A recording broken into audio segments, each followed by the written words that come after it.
В одном из прошлых уроков мы подключали светодиод к плате Arduino. Более того, мы даже мигали им. Насколько вы помните, мы ставили промежуток времени в 1 секунду. Но я надеюсь, у вас возникали вопросы о том, а что если делать этот промежуток меньше и меньше. Сегодня мы как раз таки займемся этим. Давайте в первую очередь сделаем промежуток секунды на 100 миллисекунд. Как вы можете видеть, светодиод стал мигать значительно быстрее. Давайте теперь уменьшим этот промежуток до 50 миллисекунд.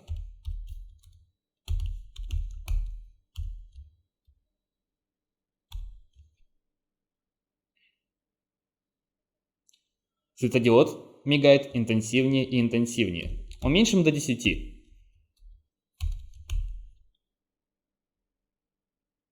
Удивительно, но светодиод стал просто гореть. Это довольно интересный феномен. Дело в том, что светодиод включается раз в 10 миллисекунд и выключается раз в 10 миллисекунд. По факту он все так же мигает, но наш глаз уже не способен уловить такое мигание. И теперь вот что. Давайте сделаем следующее. Давайте сделаем так, что светодиод будет включен 1 миллисекунду и выключен на 10 миллисекунд. И как вы сейчас можете видеть, светодиод горит с меньшей яркостью. По факту он включен на 1 миллисекунду и выключен на 10 миллисекунд. По факту он мигает, но наш глаз не способен это увидеть. Подобное достигается с помощью широтной импульсной модуляции. Всем привет, это Beyond Curriculum, и сегодня мы как раз таки поговорим о том, что же такое широтная импульсная модуляция. Цели этого урока – это знакомство с понятием широтной импульсной модуляции, или сокращенно ШИМ, создание цепи для широтной импульсной модуляции на Arduino, написание программного кода, а также применение теоретических знаний на практике. Что нужно знать и уметь? Как это уже было ранее, базовые знания в программировании, желательно в C++, базовые знания электричества на уровне 8-9 класса, умение пользоваться компьютером, знания о платах Arduino, а также умение работать со светодиодом, резисторами и макетной платой. Перейдем обратно к широтной импульсной модуляции. Зачем это нужно? Традиционно у нас для вывода данных с Arduino, как и с большинства микроконтроллеров, применяется двоичная система с логическими выводами 0 и 1. 0 означает то, что из выхода не поступает никакого напряжения, в то время как 1 означает то, что из выхода выходит 5 вольт.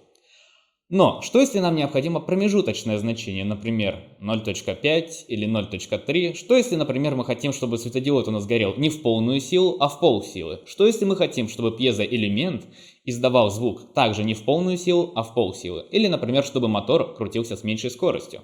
Как раз с помощью широтно-импульсной модуляции мы можем достичь подобного эффекта. Что же такое этот замечательный ШИМ, или на английском PWM или Pulse Width Modulation – это способ изменения мощности выходного сигнала путем пульсирующего включения и выключения потребителя энергии. Вы сейчас это можете видеть как раз таки на графике справа. Что же мы делали по сути со светодиодом в начале урока? Мы подавали напряжение короткое количество времени, а затем убирали напряжение на более длинное количество времени. Как раз таки на графике можно видеть переменное напряжение 5 вольт и 0 вольт. И как раз таки мы можем видеть 0% рабочего цикла означает то, что напряжение не подается вообще. 25% рабочего цикла означает то, что 1/4 всего времени напряжение будет подаваться, в то время как 3/4 времени напряжение не будет подаваться. Более того, если мы это применим на светодиод, то он будет гореть в 1/4 силу своей яркости.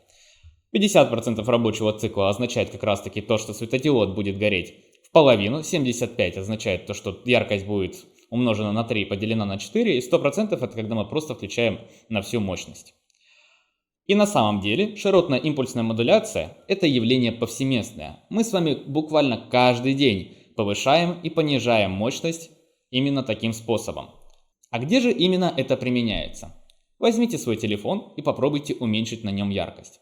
А теперь попробуйте увеличить. Дело в том, что уменьшение яркости, уменьшение звука, уменьшение скорости двигателя можно достичь двумя способами. Первый способ – это именно уменьшение напряжения. Но дело вот в чем.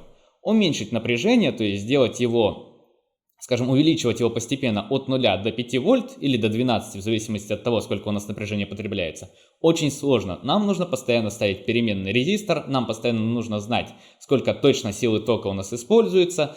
В целом, либо использовать какой-либо цифровой преобразователь напряжения, что также занимает очень много времени, и на это также необходима отдельная плата. Либо можно использовать широтно-импульсную модуляцию, подавая напряжение на компонент ровно столько времени в процентном соотношении, сколько это нам необходимо. Более того, то, что мы сейчас сделали, это ручная широтно-импульсная модуляция. И на самом деле в Arduino есть встроенная. В чем же дело? На самом деле для достижения широтной импульсной модуляции используется так называемый шим-контроллер, который также есть и в Arduino. Но самое интересное, в Arduino он есть не на всех портах. Итак, что стоит отметить? Здесь прекрасно видно, что у некоторых портов есть такая небольшая пометка. Пометка знаком тильда. Это порт 3, 5, 6, 9, 10, 11. Это именно те порты, которые подключены к шим-контроллеру. То есть это те порты, в которых мы можем использовать широтно-импульсную модуляцию. Именно не ручную, которую мы сейчас сделали с вами, а ту, которая у нас есть внутри платы Arduino, которую мы будем использовать с функцией Analog Write.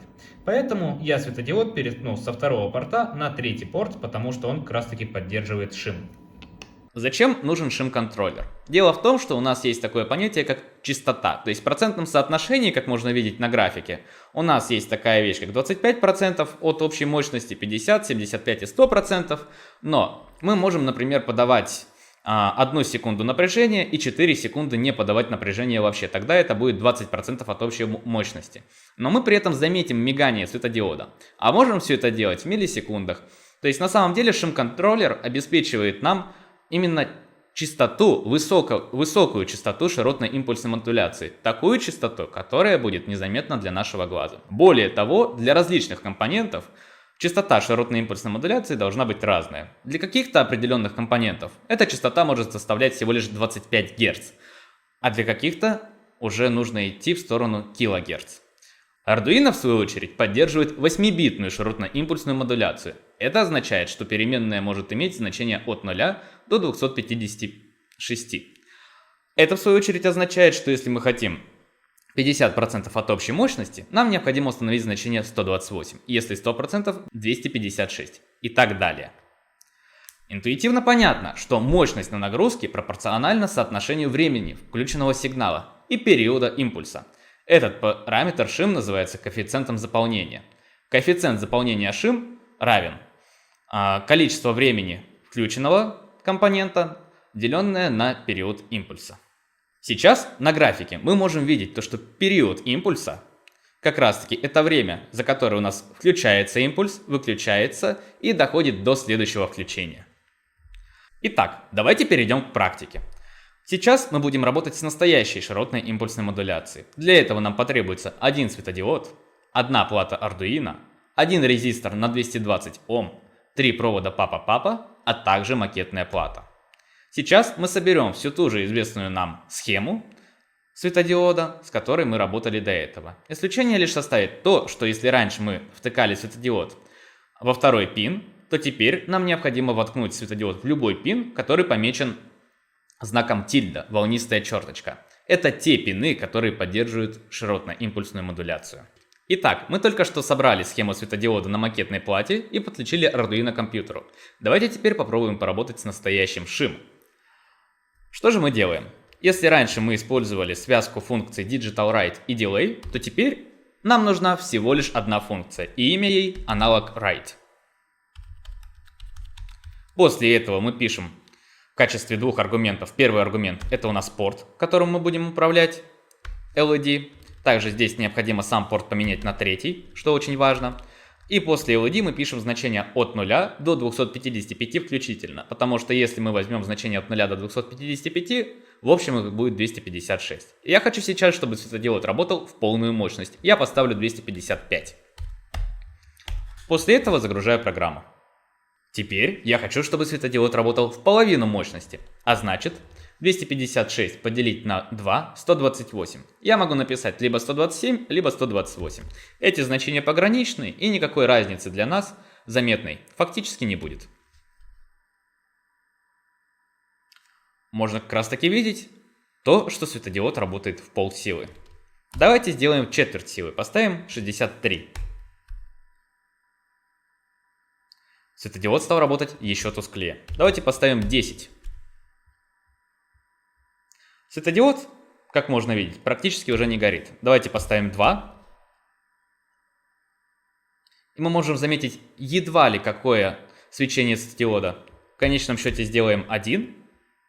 И теперь как раз таки мы видим то, что светодиод горит практически в нулевую силу. Если мы уже поставим здесь 0, то далее светодиод светиться просто не будет, потому что напряжение подаваться также не будет. На этом урок по широтной импульсной модуляции закончен. Сегодня была крайне простая тема, несмотря на то, что название само широтная импульсная модуляция может испугать вас, когда вы его впервые услышите, тем не менее, опять же, тема крайне полезная, крайне важная. В качестве домашнего задания я рекомендую вам попробовать применить широтно-импульсную модуляцию на пьезоэлементе. Как подключить пьезоэлемент, вы можете дополнительно посмотреть в интернете. Это в целом такая, говоря простыми словами, пищалка. И с помощью широтно-импульсной модуляции попробуйте изменить объем звука как раз таки в этой так называемой пищалке. Но если вы хотите попробовать то, что мы делали в этом видеоуроке на практике, я рекомендую вам приходить в американские уголки, которые есть в 11 городах Казахстана. Там вам всегда дадут оборудование, там всегда есть платы Arduino, там всегда есть компьютеры, и там вы всегда сможете попробовать то, что мы изучаем здесь в теории. Ну а на этом все. Всем большое спасибо за просмотры. Не забывайте переходить к нам на сайт школы и выполнять домашние задания. С каждым уроком обязательно прилагается тест. Не забывайте рекомендовать данный курс друзьям. Не забывайте писать комментарии о том, какие улучшения вы бы хотели видеть в наших уроках. Следить за нашими соцсетями и регистрироваться на все вебинары. Всем большое спасибо, до скорых встреч!